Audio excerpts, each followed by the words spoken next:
பணியில் இருந்து ஓய்வு பெற்றாலும் சீமானை விடமாட்டேன் என திருச்சி எஸ்பி வருண்குமார் கூறியிருப்பது பரபரப்பை ஏற்படுத்தியுள்ளது. திருச்சி எஸ்பி வருண்குமாருக்கும் நாம் தமிழர் கட்சியினருக்கும் இடையிலான மோதல் அனைவரும் அறிந்ததே. சில மாதங்களுக்கு முன் நாம் தமிழர் நிர்வாகி சாட்டை துரைமுருகன் ஒரு குறிப்பிட்ட சமூகத்தினரை இழிவுபடுத்தி பேசியது தொடர்பான புகாரில் கைதானார். அவரது செல்போன் பறிமுதலான நிலையில் அதிலிருந்து சீமான் பேசியதாக சர்ச்சைக்குரிய ஆடியோ வெளியானது. இதன் பின்னணியில் திருச்சி எஸ்பி வருண்குமார் இருப்பதாக சீமானை குற்றம் சாட்டினார்.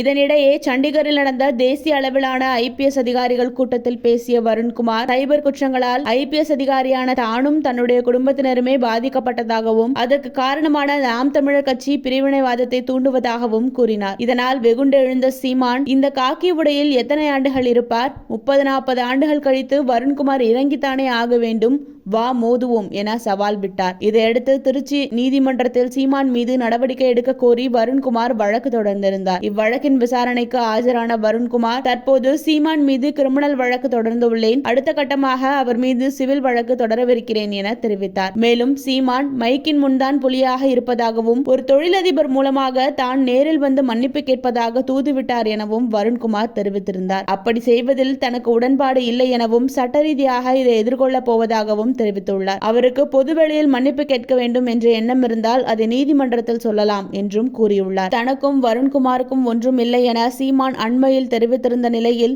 ஒண்டிக்கொண்டி வா பார்ப்போம் என சீமான் கூறுவதால் தான் காவல்துறையிலிருந்து விலகமாட்டேன் என்றும் இந்த பணியை தான் தவமிருந்து படித்து பெற்றதாகவும் பணியிலிருந்து ஓய்வு பெற்றாலும் அவரை விடமாட்டேன் என்றும் வருண்குமார் IPS பேசியுள்ளார்.